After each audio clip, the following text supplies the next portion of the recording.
काय करतेस तू? त्रिशा, काय करतेस तू? मी पुसून घेते. काय? हे आणि बिस्किट कोणाला द्यायचंय तुला? गणपती बाप्पाला काय झालंय गणपती बाप्पाला? बिस्किट खाते. गणपती बाप्पाला गणपती बाप्पाला बिस्किट खायचंय?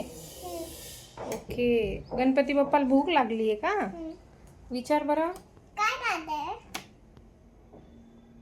बिस्किट. ए बिस्किट दे. कुछ खायला आहे? कोणासाठी? गणपती बाप्पाला ओके. तू विचार ना, भूक लागलीये का? भूक लागली आहे.